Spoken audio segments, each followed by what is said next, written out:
देव अवतार कधी घेतात तर सांगितलं प्रत्येक एका युगामध्ये जेव्हा जेव्हा म्हणे धर्म लागल्याने येते, अधर्म वाढतो आणि धर्म संपल्या जातो, त्यावेळेस भगवान परमात्मा अवतार घेतो। जब जब होय धर्म की हानि, बढ़ही असुर महाअभिमानी, तब तब धरी प्रभु विविध शरीरा, हरही कृपा नदी सज्जन पेरा। किंवा यदा यदा ही धर्मस्य ग्लानिर्भवति भारत, अभ्युत्थाना अधर्मस्य तदात्मानं सृजाम्यहं, परित्राणाय साधूनां विनाशाय च दुष्कृतां, धर्म संस्थापनार्थाय संभवामि युगे युगे। भगवान परमात्मा तेव्हा अवतार घेतात। भगवंतानी प्रत्येक एका भक्तासाठी या ठिकाणी अवतार घेतलेला आहे। बघा पुढे श्री सूतजी महाराज महाभारताच्या उत्तरार्धामध्ये प्रवेश करत आहेत की महाभारताचं वर्णन या ठिकाणी आलेले आहे। ज्या वेळेस कुरुक्षेत्राच्या भूमीवरती युद्ध झालं, कोणाकोणाचं युद्ध झालं होतं? कौरव आणि पांडव। पांडव होते फक्त 5 आणि कौरव होते एकूण सगळे मिळून 100। मग युद्धामध्ये विजय कोणाचा व्हायला पाहिजे? आता बाजूला एका 100 संख्या आणि एका बाजूला 5 जण आहेत, त्यांचं जर युद्ध झालं तर कोण विजयी व्हायला पाहिजे? कोण जिंकायला पाहिजे? 100 जिंकायला पाहिजेत ना, कारण शक्ती जास्त असते। पण 5 का जिंकले ऐका तर सांगतात की त्या 5 जणांच्या पाठीमाग साक्षात भगवान कृष्ण परमात्म्याची शक्ती होती। भगवान कृष्ण परमात्मा होते म्हणून पांडवांचा विजय झाला। बघा जगामध्ये आपले एवढे शत्रू असतील, संपूर्ण जगात कितीही शत्रू असू द्या, जसे की आकाशामध्ये जेवढे काही चांदणे असतात तेवढे जरी माणसाचे शत्रू असले ना म्हणे, तर त्या व्यक्तीवर जर भगवंताची कृपा असेल, त्याच्यावर जर भगवंताची नजर असेल ना, तर त्या व्यक्तीच्या केसालाही धक्का लागत नाही। एवढी शक्ती भगवंताच्या कृपेमध्ये असते। म्हणून म्हणले जितने तारे गगन में है उतने शत्रु होय, जितने तारे गगन में है उतने शत्रु होय, कृपा करे एक रघुराई तो बाल न बाका होय। पण भगवान कृष्ण परमात्म्याच्या शक्तीमुळे पांडवांचा विजय झाला आणि त्या कुरुक्षेत्राच्या भूमीवरती भीमदादाच्या गदेच्या प्रहाराने त्या ठिकाणी दुर्योधन त्या ठिकाणी पडलेला आहे। दुर्योधनाच्या जवळ त्याचा परम मित्र असणारा अश्वत्थामा आला। अश्वत्थामानं पाहिलं की मनामध्ये व्याकुळ झाला आणि म्हणू लागला, अरे आता तरी प्राण सोड, तुला तुझी अशी अवस्था आहे ना ती मला बघवत नाही। दुर्योधनानं सांगितलं जोपर्यंत पांडवाचे मस्तक माझ्या हातात येत नाहीत ना तोपर्यंत माझा प्राण जाणार नाही।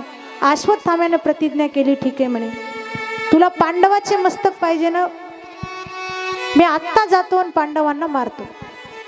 हातामध्ये तलवार घेतली। रात्रीच्या वेळी शिबिरामध्ये पांडवाची मुलं झोपलेले आहेत, ते बरोबर पांडवासारखे दिसायचे। बाजूला द्रौपदी झोपलेली आहे आणि भगवान कृष्ण परमात्म्याला कळालं की आपल्या पांडवाला मारण्यासाठी अश्वत्थामा यायला। भगवंताने 5ही पांडवाला सोबत घेतलं आणि वनामध्ये रात्रीच्या वेळी एवढ्या निघून गेले।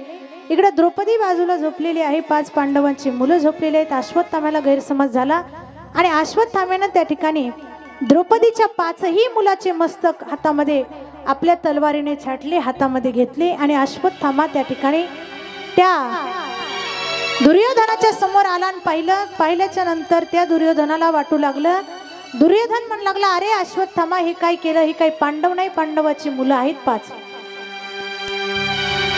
तू बाल हत्या केलेली आहेस, आता मात्र तुला पांडव सोडणार नाही। आणि तो द्वारकेचा राजा कृष्ण आहे ना, तो तर तुला कसा सोडणार नाही, म्हणून इथून पटकन निघून जा। तितक्यात या दुर्योधनाचा प्राण गेला। भगवंताला कळालं, द्रौपदीला कळालं, पांडवांना कळालं। अर्जुनाने त्या ठिकाणी प्रण केला, एकटा अश्वत्थाम्याला मारेल आणि जोपर्यंत त्याला इथपर्यंत द्रौपदीपर्यंत ओढून आणत नाही तोपर्यंत मी शांत बसणार नाही। म्हणून अश्वत्थामाला मारण्यासाठी अर्जुन त्या ठिकाणी निघाला। अर्जुनाने हातामध्ये बाण घेतला, भगवंताला सांगितलं त्या अश्वत्थाम्याला मारल्याशिवाय मी वापस येणार नाही। भगवान परमात्मा ही अर्जुनाच्या पाठीमागे निघाले।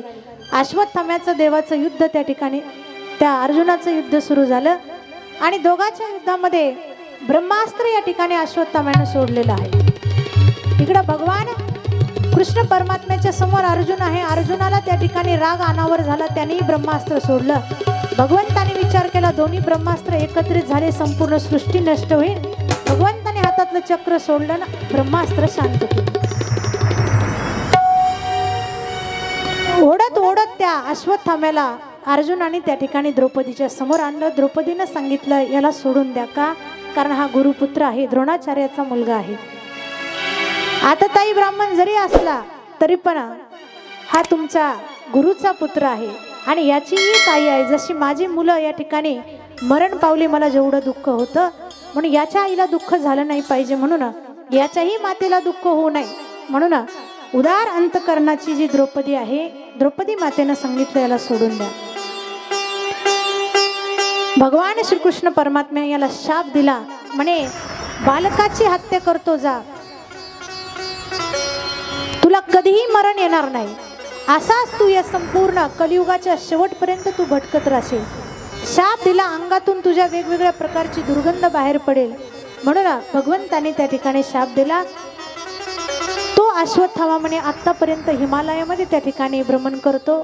जे हिमालयामध्ये राहतात त्यांना माहिती आहे अश्वत्थामा आत्ताही प्रत्येक जो कोणी त्या ठिकाणी जाईल त्याला आशीर्वाद देतो आणि तेल मागत असतो, अंगाला जे काही रोग झालाय त्याला लावण्यासाठी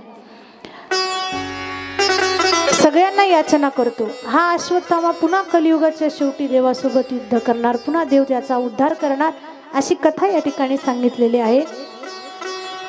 अश्वत्थामा पण तरीही शांत बसला नाही, तिथून निघाला, म्हणे या पांडवांच्या कुळातला एकही वंश मी ठेवणार नाही म्हणून उत्तरेच्या गर्भामध्ये अभिमन्यूचा पुत्र त्या ठिकाणी वाढत होता। पुन्हा ब्रह्मास्त्र त्याच्यावरती सोडलं। भगवान कृष्ण परमात्म्याला त्या ठिकाणी उत्तरेने आवाज दिला आणि सांगितलं देवा या संकटातून माझं कोणीही रक्षण करणार नाही, रक्षण करणारे फक्त तुम्ही आहेत। म्हणून भगवान कृष्ण परमात्म्याला आवाज देऊ लागली, भगवंताला आवाज दिला, कोठे गुंतला असी द्वारकेच्या राया। भगवान कृष्ण परमात्मा धावत आले, पांडवांच्या कुळाचं रक्षण करण्याची प्रतिज्ञा देवाने घेतली होती। देव तिथे आले आणि कानामधून प्रवेश केला, गर्भापर्यंत गेले। छोटा जो असणारा बालक आहे त्या अभिमन्यूचा, त्याचं रक्षण पांडवाच्या वंशाचं भगवंतानी केलेलं आहे। त्या छोट्या बालकाने डोळे उघडले आणि पाहिलं आपलं रक्षण करण्यासाठी कोणीतरी आतमध्ये आलेलं आहे। अनेक काळ लोटून गेला आणि इकडं परीक्षित महाराजांचा जन्म झाला। बोले परीक्षित महाराज की जय। आणि आता मात्र भगवान परमात्मा निघाले, रक्षण केलं, तिथून निघाले, प्रत्येक एकाला भेटलेले आहेत। आता मात्र देव तिथं आले, द्रौपदीला पाहिलं, द्रौपदीला सांगितलं द्रौपदी आता मात्र संपूर्ण हे राजवैभव आहे, सगळं तुम्हाला सांभाळायचं, या हस्तिनापुराची साम्राज्ञी तू आहेस, राणी आहेस। युधिष्ठिरजींना पाहिलं, त्यांनाही आशीर्वाद दिला। पुढे पाहिलं तर कुंती माता उभ्या होत्या। कुंती मातेला पाहिलं, कुंती माताने हात जोडले आणि सांगितलं देवा एवढे दिवस आमच्याकडे दुःख होतं तोपर्यंत तुम्ही होतात आणि आता सुख आलं तर तुम्ही निघून चाललात। म्हणून द्रौपदी त्या कुंती मातेला भगवंताने विचारला, आत्या मी जरी कधीही गेलो पण तू जर मला आवाज दिला तर मी तुझ्यापर्यंत येईल। त्यावेळेस सांगितलं देवा मग मला एक द्या, काय? म्हणे दुःख द्या। असा कोणताच भक्त जगात नाही की त्याने दुःख मागितलं असेल। देव जर तुम्हाला प्रसन्न झाला बाबा तर काय मागू आपण देवाला?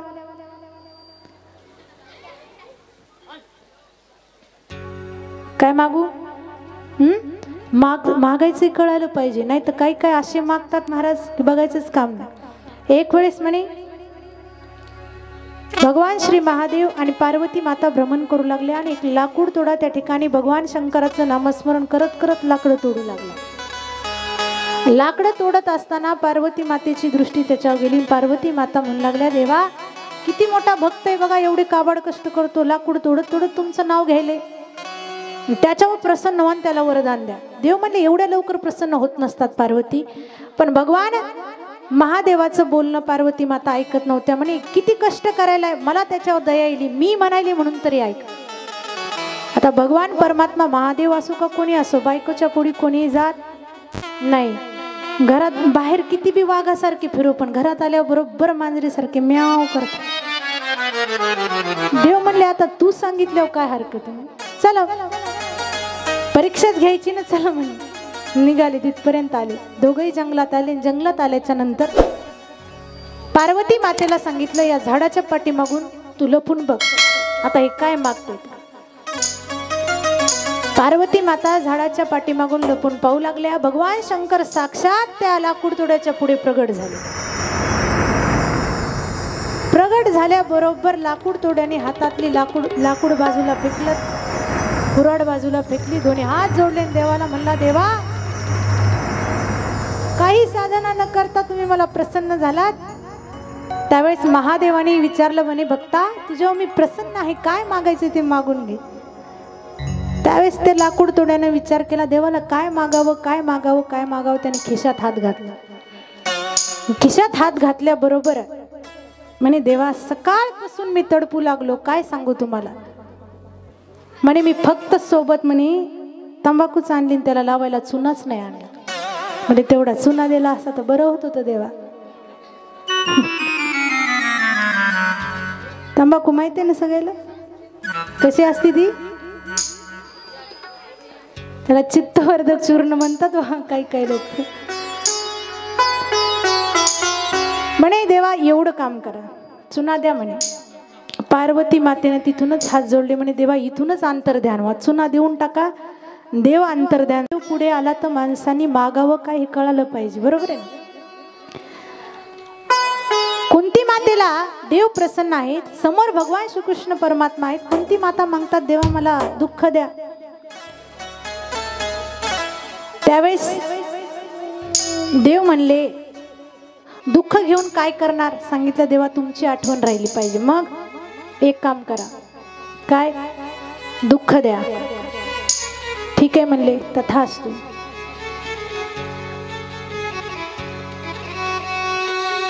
देव तिथून पुढे निघाले, द्वारकेला निघाले. तितक्यामध्ये पुन्हा एका भक्ताची आठवण आली, पुन्हा तिथून वापस आले. सगळ्यांना वाटलं माझ्यासाठी आले माझ्यासाठी आले, पण भगवान परमात्मा एका भक्तासाठी आले होते. आणि तो भक्त म्हणजे त्याच गंगा तटावरती पडलेले भगवंताचे परमभक्त आहेत. ते म्हणजे अर्जुनाच्या बाणाच्या शय्येवरती पडलेले आहेत भीष्माचार्य. पितामहा भीष्म त्यांना भेटण्यासाठी देव आले, गंगा तटावरती आले. पाहिलं तर भीष्म पितामहा त्या ठिकाणी बाणाच्या शय्येवर झोपलेले आहेत. प्रत्येक एक एक बाण अवयवाला छेदत त्या ठिकाणी अंगातलं रक्त लोहू त्या ठिकाणी बाहेर पडत आहे. आणि देवाने या ठिकाणी भीष्माचार्यांना पाहिलं. भीष्माचार्यांनी देवाला पाहिलं, कारण भीष्माचार्य असे होते इच्छामरणी होते. त्यांच्या मनातली अशी इच्छा होती की देवा तुम्ही मला कधी भेट द्यावी. म्हणे त्या एक वेळेस भेट द्यावी, ज्यावेळेस माझं मरण असेल ना, ज्यावेळेस मी मरेल त्यावेळेस तुम्ही माझ्या समोर असावे. बघा आपण सगळ्यांनी देवाला एकच मागितलं पाहिजे महाराज, की काही दे अथवा न दे देवा, परंतु मरते वेळी मात्र तू समोर असला पाहिजे. कारण तुला पाहत पाहत पाहत आमचा जर प्राण गेला तर आमच्या जीवनाचं कल्याण होईल, उद्धार होईल आमचा. भीष्माचार्य वाट पाहू लागले. तितक्यामध्ये भगवान परमात्मा त्या ठिकाणी प्रगट झाले. गंगा तटावरती भीष्माचार्याची नजर गेली. समोरासमोर भगवान कृष्ण परमात्मा, सावळी सुंदर मूर्ती आहे. आणि मागितलंही तेच होतं. आपणही देवाला तेच मागितलं पाहिजे की जे भीष्माचार्याने मागितलं. इतना तो करना स्वामी जब प्राण तन से निकले. इतना तो करना स्वामी जब प्राण तन से निकले. इतना तो करना स्वामी जब प्राण तन से निकले. टाळी वाजवा सगळ्यांनी, जय हो.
देवाला हेच मागितलं पाहिजे महाराज, जे भीष्माचार्याने मागितलं बघा.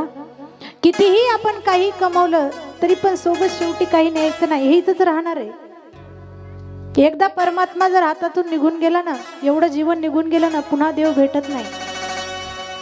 देवाला हीच प्रार्थना केली पाहिजे की देवा, मरते वेळी आमच्या समोर मुलं बाळ, आमची धनसंपदा या कोणत्याही गोष्टी आमच्या समोर नसाव्या. मग एवढंच कर देवा.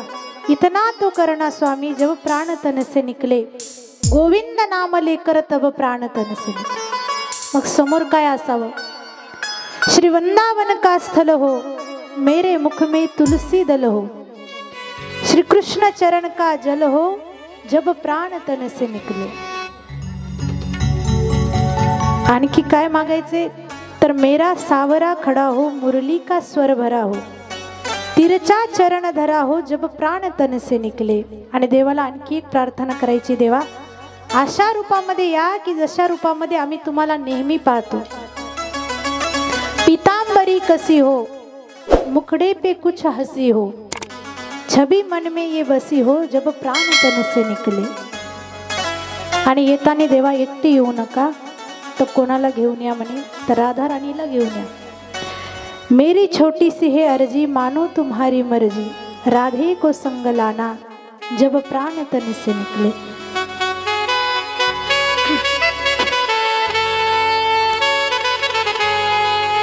एवढी प्रार्थना केली. भगवान कृष्ण परमात्मा समोर आहेत, हातामध्ये भगवंताच्या बंसी आहे, सुंदर सावळी स्वरूप भगवंताचं एवढं सुंदर, डोक्यावरती मुकुट आहे. देवाला पाहत पाहत त्या ठिकाणी भीष्माचार्याने आपला प्राण त्यांच्या चरणामध्ये विलीन केला. आणि भीष्माचार्य त्या ठिकाणी, भीष्माचार्यांचा उद्धार भगवंताने केला. तिथून भगवान परमात्मा पुन्हा द्वारकेमध्ये निघाले. द्वारकेमध्ये इकडे भगवान कृष्ण परमात्मा आलेले आहेत. आणि आता मात्र परीक्षित महाराजांचा जन्म या ठिकाणी झाला. परीक्षित महाराज हळूहळू मोठे होऊ लागले. राजकारभार कसा सांभाळायचा सगळी शिक्षा दीक्षा त्या ठिकाणी घेतली. पांडवांचं स्वर्गारोहण त्या ठिकाणी झालं. पुढे संपूर्ण कारभार त्या ठिकाणी, राजवैभव त्या ठिकाणी त्या हस्तिनापूरचं पांडवांनी परीक्षित महाराजांच्या हातामध्ये दिलं. परीक्षित महाराज मोठे झाले, दिग्विजय यात्रा केली. आणि एक दिवस मात्र एक दिवस परीक्षित महाराज त्या ठिकाणी जंगलामधून जात असताना त्यांनी पाहिलं, एक गाय त्या ठिकाणी पडलेली आहे, बसलेली आहे. एक बैलही त्या ठिकाणी बसलेला आहे. कोणीतरी शूद्र व्यक्ती असणारा हातामध्ये तलवार घेऊन त्या गायीला लाथानी मारत आहे, बैलालाही लाथानी मारत आहे.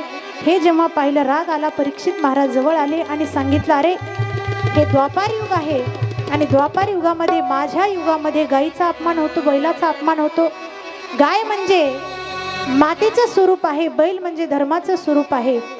त्यावेळेस त्या व्यक्तीला परीक्षित महाराज मारणार तितक्यामध्ये तो म्हणू लागला, महाराज हे आता द्वापार युग नाही, माझं युग सुरू झाले, मी कलियुग आहे. त्यावेळेस परीक्षित महाराजांनी सांगितलं, मग तर तुला संपवलेलंच बरं. पुन्हा मारणार तितक्यात सांगितलं, तुम्ही मला मारू शकत नाही, कारण हे युगच माझं आहे. या युगामध्ये सगळेजण धर्म लागल्याने येणार, धर्माला असेच लोक त्रास देणार. जिथं जिथं धर्म होईल लोक आडवा येण्याचा प्रयत्न करणार, गाईलाही लोक त्रास देतील. म्हणून परीक्षित महाराज त्याला पुन्हा मारणार. तो म्हणू लागला, महाराज तुम्ही मला मारू शकत नाही, हे कलियुग माझं आहे. या कलियुगामध्ये धर्माला महत्त्व राहणार नाही. लोक वेगवेगळ्या प्रकारचा धर्म बुडवतील, आचरण बुडवतील, पवित्रता राहणार नाही. मग फक्त एकाच गोष्टीमुळे या कलियुगातल्या लोकांचा उद्धार होईल. आणि ती गोष्ट म्हणजे, ते साधन म्हणजे एक आहे. कलियुगामध्ये ज्याला वाटत असेल माझा उद्धार व्हावा, आपला उद्धार व्हावा, तर त्याच्यासाठी फक्त एकच गोष्ट आहे, ती म्हणजे नामस्मरण. संत वर्णन करतात, कलियुगा माझे करावे कीर्तन, कलियुगा माझे करावे कीर्तन.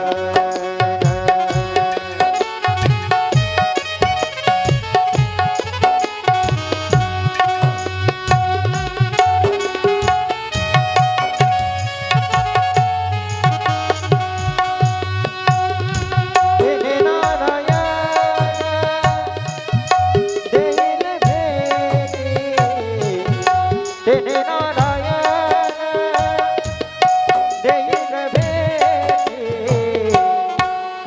कलियुगा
माझे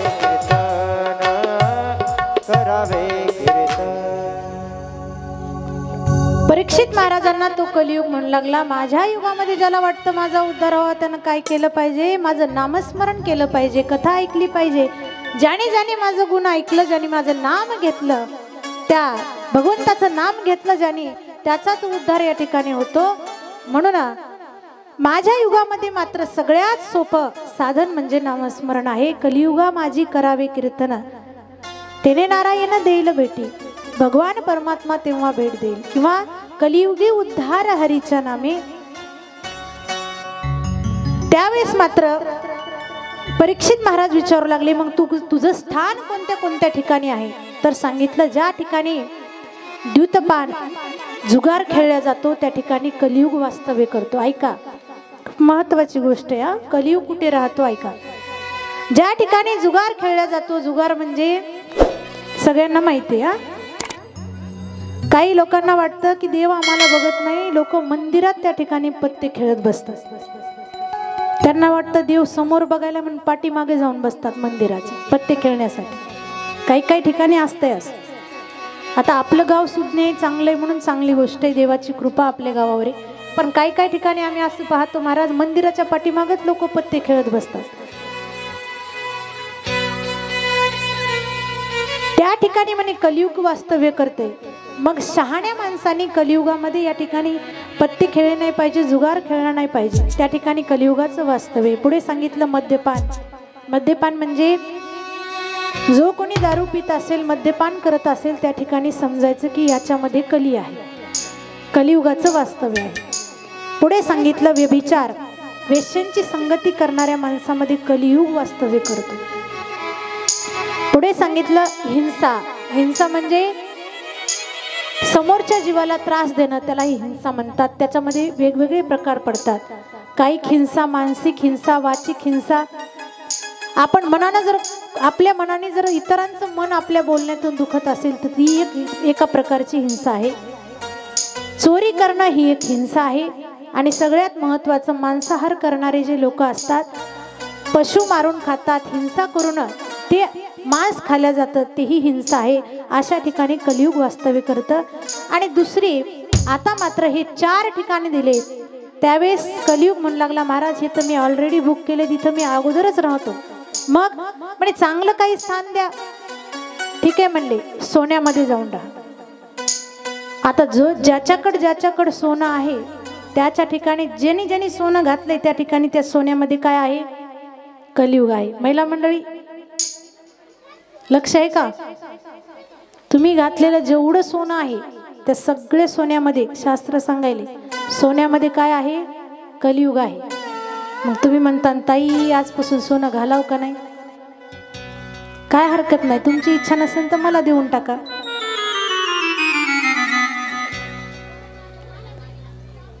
आता प्रश्नच आहे ना, तुम्ही म्हणता कलियुगा त्या सोन्यामध्ये कलियुग आहे, मग सोनं घालायचं का नाही? हातातल्या अंगठ्या पुरुष मंडळीच्या असतात त्या गळ्यातल्या ती कानातल्या बाल्या, गळ्यातली ती काय म्हणतात त्याला साखळी, हे सगळं जे सोनं आहे मग ते काय करायचं, घालायचं की नाही?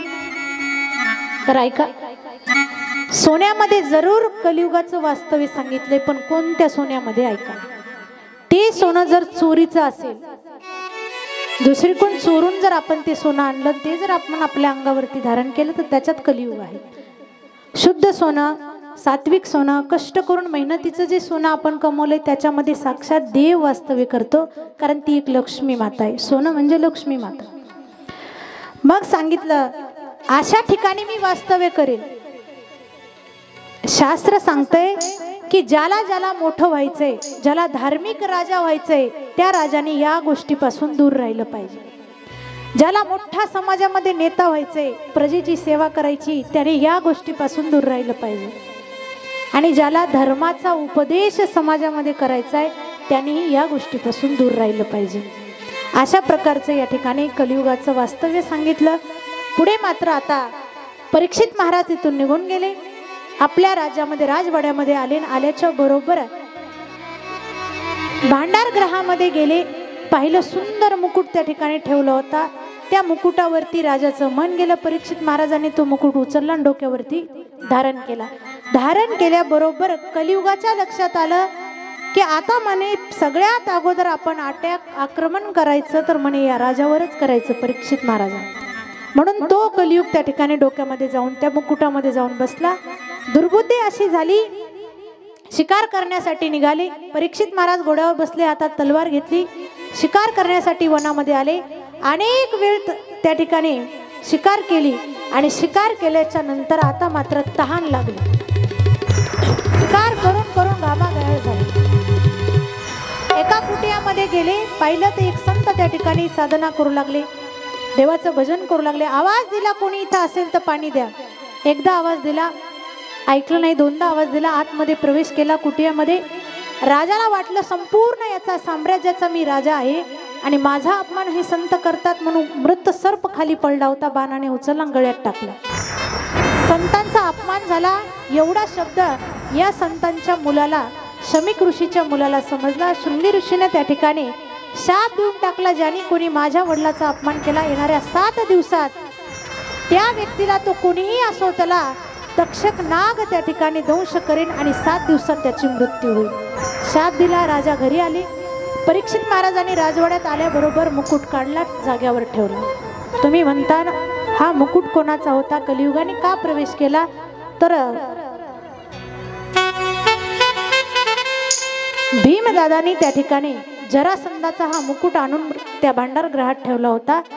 जरी हा जिंकून आणला होता, परंतु दुष्टाचा मुकुट होता आणि त्या जरासंधाने दुसरीकडून चोरून आणल्यामुळं त्या मुकुटामध्ये कलियुगाने प्रवेश केला. म्हणून आता मात्र या ठिकाणी पुढे 7 दिवसामध्ये शाप दिला की येणाऱ्या 7 दिवसामध्ये परीक्षित महाराजांना तक्षक नाग दंश करेल आणि यांची 7 दिवसात मृत्यू होईल. एवढं ऐकलं शमीक ऋषी धावत राजवाड्यापर्यंत आले आणि दोन्ही हात जोडले. परीक्षित महाराजाला क्षमा मागू लागले. म्हणे महाराज, माझा मुलगा छोटा बाळ आहे, 5 वर्षाचा आहे. शृंगी ऋषी अज्ञानपणात त्यांनी शाप देऊन टाकला. त्यावेळेस परीक्षित महाराजांचे डोळे उघडले आणि सांगितलं, तुमच्या मुलाने जो शाप दिलाय ना म्हणे, तो माझ्यासाठी उपदेश आहे. वैकल्य धारण केलं, संपूर्ण राजकारभार आता मात्र आपल्या मुलांच्या स्वाधीन केला. परीक्षित महाराज गंगा तटावरती आले आणि प्रत्येकाला विचारू लागले, सांगा 7 दिवसात अशी आगमन झाल्याबरोबर आता मात्र परीक्षित महाराजांनी वेगवेगळे त्या ठिकाणी प्रश्न विचारले. महाराज सांगा, एखाद्या मनुष्याचं मरण जर समोर असेल, 7 दिवसापर्यंत मरण असेल, त्या व्यक्तीनं कोणतं साधन केलं पाहिजे? कोणत्या नामाचा जप केला पाहिजे? कोणत्या देवाला शरण गेलं पाहिजे? वेगवेगळ्या प्रकारचे प्रश्न त्या ठिकाणी विचारले आणि त्या प्रश्नाचं उत्तर 6 प्रश्न विचारले. त्या 6 प्रश्नाचं उत्तर म्हणजे संपूर्ण श्रीमद भागवत कथा आहे. बघा, रोज आपल्याला ही कथा, आतापर्यंत आपण श्री सूतजी महाराजांच्या मुखातून कथा ऐकत होतो. 88,000 शौनकांना कथा श्री सूतजी महाराज सांगत होते. पण उद्यापासून आपल्याला, म्हणजे आत्तापासून आपल्याला श्री शुकदेवजी महाराज परीक्षित महाराजांना जी कथा सांगतात ती कथा आपल्याला ऐकायची। सगळ्यात अगोदर विचारलं महाराज सांगा की कोणत्या देवाला शरण गेलं पाहिजे, कोणता देव असा समर्थ आहे। वेगवेगळ्या प्रकारचे प्रश्न विचारले। त्यावेळेस शुकदेवजीने भगवंताचे अवताराचं वर्णन त्या ठिकाणी सांगितलं। संपूर्ण सृष्टीची उत्पत्ती कशी झाली हेही वर्णन सांगितलं। आणि या सृष्टीच्या उत्पत्तीमध्ये आता मात्र भगवान नारायणापासून ही संपूर्ण सृष्टी निर्माण झाली। भगवान नारायणाने संहाराचं काम भगवान महादेवाकडे दिलं।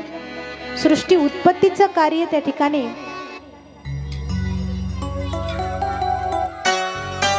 बोलू नका, शांत बसा। सृष्टी उत्पत्तीचं कार्य त्या ठिकाणी ब्रह्मदेवाकडे दिलं आणि त्या ब्रह्मदेवानी सृष्टीची त्या ठिकाणी निर्मिती केली, विस्तार केला। सगळ्यात अगोदर सांगितलं सृष्टी निर्मितीच्या वेळी कोण जन्माला आलं तर ब्रह्मदेवाच्या उजव्या खांद्यापासून आणि डाव्या खांद्यापासून एक स्त्री आणि पुरुष मनु आणि शतरूपा राणी यांचा जन्म झाला। त्यांना आज्ञा दिली पुढे चालून तुम्ही मैथुन सृष्टीचा त्या ठिकाणी विस्तार करा। त्यांना 2 मुलं 3 मुली झाल्या। आकुती, देहुती, प्रसूती 3 मुली, प्रियव्रत आणि उत्तानपाद हे 2 मुलं झाले। आणि आता मात्र प्रत्येक एक मुलगी 3 मुली होत्या। त्या 3ही मुलीचा विस्तार आपल्याला त्यांचीही कथा सांगायची, पण आज नाही उद्या।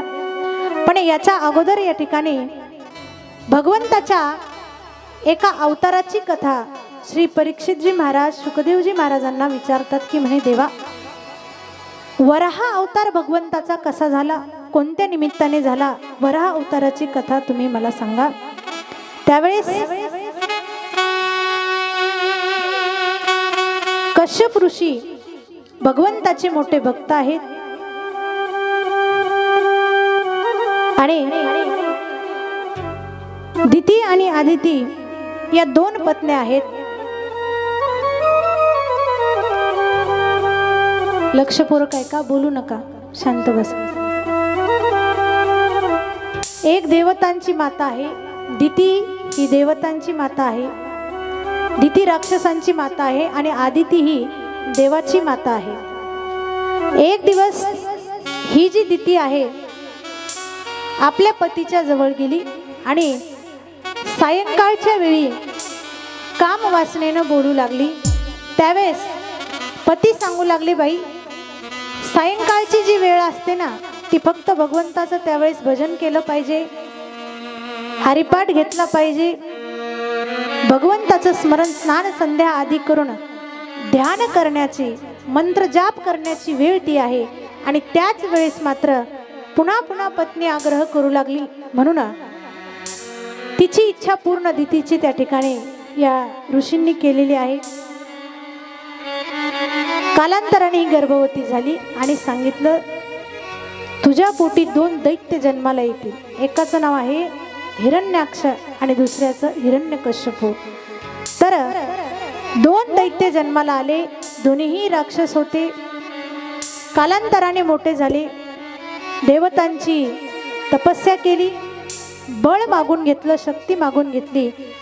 हिरण्यकश्यपूने त्या ठिकाणी हिरण्याक्ष नावाचा एक दैत्य आणि हिरण्यकश्यपू 2 भाऊ आहेत। दोघांनी त्या ठिकाणी ब्रह्मदेवाचं स्मरण केलं, ब्रह्मदेवाची अनेक वर्षापर्यंत तपस्या केली, वरदान मागून घेतलं। हिरण्याक्ष ही त्या ठिकाणी बलवान झाला, अपार शक्ती मागून घेतली आणि आता मात्र सगळ्या सृष्टीमध्ये हाहाकार माजवला। सगळ्यात अगोदर स्वर्गाक्रमण केलं। इंद्रदेव घाबरल्याच्या नंतर वैकुंठामध्ये आले, भगवान नारायणाला प्रार्थना केली, देवा एवढा उन्मत्त झालेला हा हिरण्याक्ष याला मारण्यासाठी तुम्ही अवतार घ्या। त्यावेळेस भगवंताने आता ठरवलं की या राक्षसाचा वध करण्यासाठी अवतार घ्यावा लागेल। ब्रह्मदेव या ठिकाणी सृष्टी निर्माण करू लागले। सृष्टी निर्माण करत असताना भगवान नारायणाचं स्मरण केलं आणि स्मरण केल्याच्या नंतर बरोबर ब्रह्मदेवाने ध्यान केल्याबरोबर ब्रह्मदेवाच्या नासिकेतून एक सूक्ष्म रूप त्या ठिकाणी भगवंतानी बाहेर पडलेलं आहे आणि बरोबर समोर आल्याच्या नंतर मोठ्या रूपामध्ये प्रगट झाले. भगवंतानी हिरण्याक्षाचा वध करण्यासाठी अवतार घेतला. वराह रूपामध्ये भगवान प्रगट झाले. बोली वराह भगवान की जय. भक्तवत्सल भगवान की जय. भगवान परमात्मा प्रगट झाले. हिरण्याक्ष त्या ठिकाणी हातामध्ये गदा घेऊन सगळ्यांना त्या ठिकाणी युद्धाचं आक्रमण करू लागला, युद्धाचं आव्हान करू लागला. असं करत करत समुद्राच्या काठावरती आला. नारदजी तिथं होते. नारदजींची आणि हिरण्याक्षाची भेट झाली. हिरण्याक्षाने पाहिलं समोरून कोणीतरी येत आहे. हातामध्ये विणा आहे, मुखामध्ये देवाचं नाम सुरू आहे. नारदजींच्या समोरासमोर सामना झाल्याबरोबर हिरण्याक्ष ललकारू लागला, युद्ध माझ्यासोबत कर. त्यावेळेस नारदजी दोन्ही हात जोडले सांगितलं, बाबा माझ्यासोबत युद्ध करून तुला काय भेटणार आहे? तुला जर युद्ध करायचं असेल तर जा म्हणे.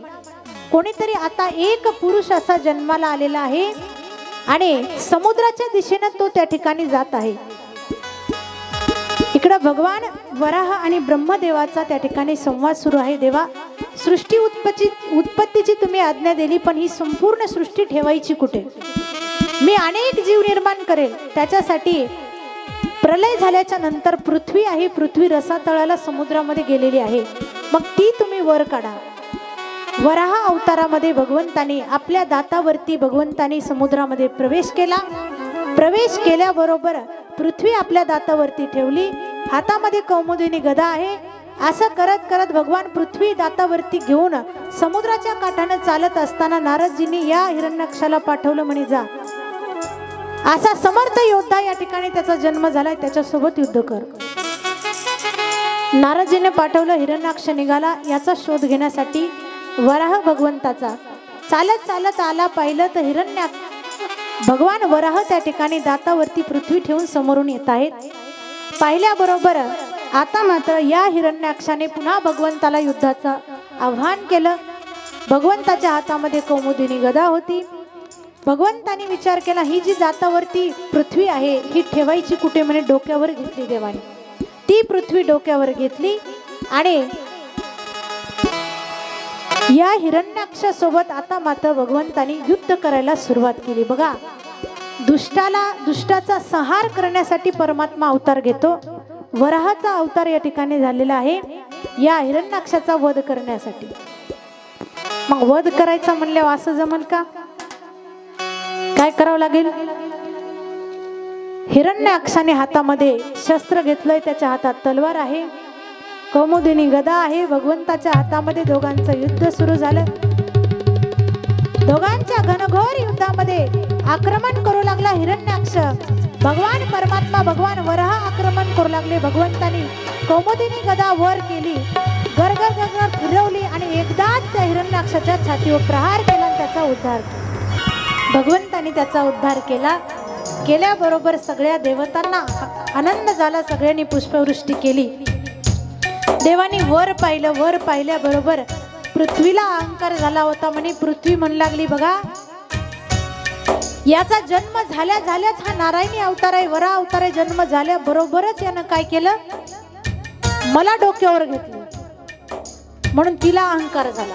देव म्हणले, याचा अहंकार या ठिकाणी हिरण्याक्षाला मारलं, याला मातीमध्ये मिळवलं आणि याला अहंकार, याचा अहंकार नष्ट केला. आणि आता तर माझ्या भक्ताला म्हणजे पृथ्वीलाच अहंकार झाला. म्हणून भगवंतानी त्या पृथ्वीला नेलं आणि पृथ्वीला नेल्याच्या बरोबर देवानी पुन्हा पृथ्वीला हातामध्ये घेतलेलं आहे. भगवान वराहानी आणि वृंदावनच्या दिशेने निघाले. ऐका, वृंदावनच्या दिशेने निघाले. निघाल्याच्या नंतर पृथ्वीनं पाहिलं की इथं तर सुंदर असणारं हरियाली आहे, सुंदर असणारं कोणतं तरी क्षेत्र आहे. पृथ्वी बोलू लागली, देवा, हे कोणतं क्षेत्र आहे? एवढी सुंदर त्या ठिकाणी नदी वाहत आहे. भगवंतानी सांगितलं, हे माझं वृंदावन धाम आहे. ऐका, मगाशी आपण बसलो होतो, आता उभा टाकून आपल्याला वृंदावनामध्ये जायचंय नृत्य करत, बरं का? मग कोणाकोणाला इच्छा आहे नृत्य करायची? हात वरती घ्या. आता सगळ्यांनी जागा उठून उभा टाकायचंय. संख्येमध्ये एवढ्या भक्तांमध्ये, एवढ्या श्रोते मंडळीत नेमका माझा भक्त कोणता आहे देवाची नजर जात असते. शांत बसा, खाली बसा, बोल नका. पंढरपूरच्या वारीमध्ये आपण सगळेजण भक्त मंडळी देवाच्या दर्शनासाठी वारीमध्ये जातो. पांडुरंगाच्या रांगेमध्ये जातो, देवाचं दर्शन घेण्यासाठी जातो. एक वेळेस म्हणे भगवान पांडुरंग परमात्मा बघू लागले, विटेवरून उडी वर मान करू करू बघू लागले की माझा भक्त कुठं दिसते का. रुक्मिणी माता जवळ आल्या, देवाला विचारलं, देवा कोणाची वाट पाहिलात, कोणाला एवढं आपल्या नजरेनं शोधायलात, कोणता भक्त तुमचा येणार आहे. त्यावेळेस सांगितलं सगळी भक्त मंडळी दिसायलेत पण माझे तुकोबराय दिसत नाही. म्हणून भगवान परमात्म्याची नजर फक्त तुकोबरायला शोधू लागली. भक्ताला देवाची नजर शोधत असते. म्हणून तसे भक्त आपण जर झालो तर नजर शोधतो. एवढ्या संतांच्या प्रत्येक कामामध्ये देवाने मदत केली. बघा, नामदेव महाराजांच्या हाताचा नैवेद्य देवाने जेवण केलं, नैवेद्य खाल्ला. किती मोठी भक्ती असेल. ज्यावेळेस नामदेवराय हे लढीवाळ भक्त आहे देवाचे. पंढरपूरमध्ये रोज त्या ठिकाणी नामदेवरायाचे वडील दामाशेट्टी त्या ठिकाणी नैवेद्य घेऊन जायचे. एक दिवस असा झाला की तो नैवेद्य घेऊन जाण्यासाठी त्यांना वेळ नव्हता, म्हणून बाहेर गावाला जायचं असल्यामुळं नामदेवरायांकडे तो नैवेद्य दिला. आईने ताट वाढून दिलं, गोनाई मातेनं ताट वाढून दिलं आणि सांगितलं जा पांडुरंगाला जीव घाल. एवढा शब्द ऐकला. नामदेवराया 5 वर्षाचे छोटे, त्यांना वाटलं खरंच देव पांडुरंग जेवतो की काय. हातात ताट घेतलं, निघाले. पांडुरंगाला मंदिरामध्ये गेले, पांडुरंगाला आवाज दिला, देवा मी तुझ्यासाठी किती वेळ झालं नैवेद्य घेऊन आलो, एकदा तरी जेवण कर, एक तरी घास खा. त्यावेळेस भगवान परमात्मा त्या नामदेवरायाकडे फक्त पाहू लागले. विटेवर फक्त दोन्ही हात त्या कटेवरती आहेत आणि देव पाहू लागले. आता ते प्रसंग आपल्यालाही पाहायचा आहे. देव पण यायले आणि नामदेवराय पण यायले. फक्त तुम्ही माझ्याकडे लक्ष द्या, बाकीची कथा मी सांगेल तुम्हाला. हट्ट करू लागले. पुन्हा पुन्हा नामदेवराय ताट समोर देवाला म्हणाले, देवा एवढी खीर खा. खीर आणली होती वाटीत, पूर्ण जेवण आणलं होतं. हातामध्ये खिरीची वाटी घेतली आणि घेतल्याबरोबर देवाला पुन्हा पुन्हा पांडुरंगाला म्हणू लागले, देवा विटेवरून खाली या आणि ही खीर खा. भगवान परमात्मा फक्त टकमक पाहू लागले. पांडुरंग परमात्मा असं करत करत नामदेवरायला राग आला. छोटे आहेत, 5 वर्षाचे, एवढं काही ज्ञान नाही की देव काही येत नसतो, परंतु भाव एवढा शुद्ध होता की देवाला यावं लागलं.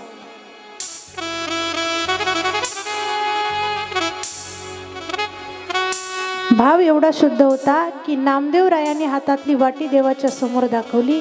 नामदेवरायाने देवाला सांगितलं, देवा जोपर्यंत तुम्ही येत नाहीत तोपर्यंत इथं हे दगड आणि हे माझं मस्तक शांत बसणार नाही. एकदा डोकं त्या दगडावर आपटलं, दोनदा आपटलं, तितक्या साक्षात भगवान पंढरीनाथ प्रगट झाले.